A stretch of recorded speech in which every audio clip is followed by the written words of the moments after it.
Welcome to episode 2 of Objects in Time. I'm Dr. Thomas Zobik and I'm head of the Stanford History Center, and today I'm going to talk to you about American stoneware. I have to say American stoneware because stoneware has actually been around for a very long time, first invented in Asia, long in the BC period. However, American stoneware only became popular in the 19th century. You see before you are a number of different stoneware vessels.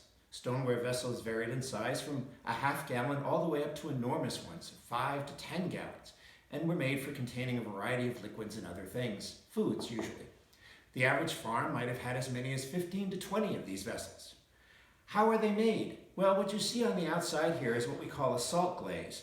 The salt glaze is made simply by making a mixture of a salty material into the glaze and then firing it on. What it does is it essentially seals the vessel, making it so it's watertight.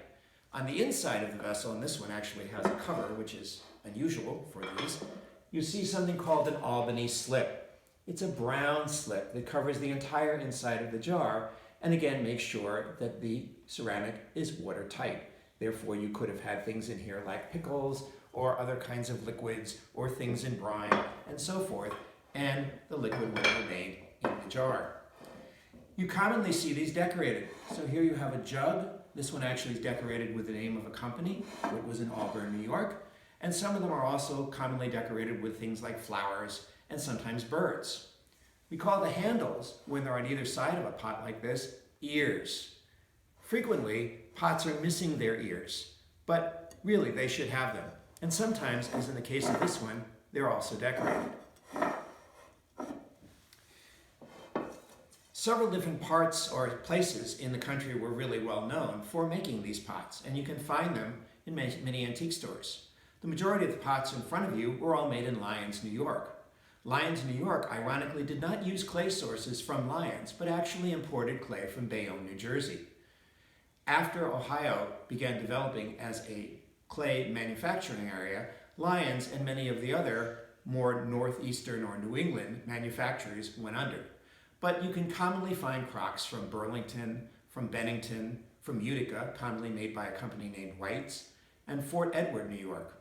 There are also crocks that were made in New Jersey and in Pennsylvania, although they are often designed a little bit differently, the Pennsylvania ones often being covered with almost a bluish cobalt slip, which gives them a slightly different bluish-gray color.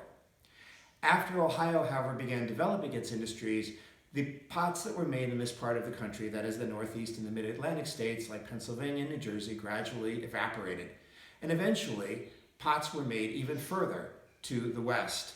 So Red Wing is probably a pottery maker that you might be familiar. The pots that have stars on them that are also of crock form are also very familiar, as well as Macomb. And these pots were all made in Illinois and those states bordering the Mississippi River, which obviously were also rich in clay sources. Generally, we can say the manufacturing of this kind of stoneware took place between probably about 1820 and it probably tailed off about 100 years later. Most of the ones, however, that were made in this part of the country were probably made only up to about the turn of the 1900th century and then ceased to be made. Crocks are very common. They're still useful today and they're worth a lot of money. I remember seeing one guy once at an antique store telling me that he used to use crocks for target practice. Oh, how he ruled the day.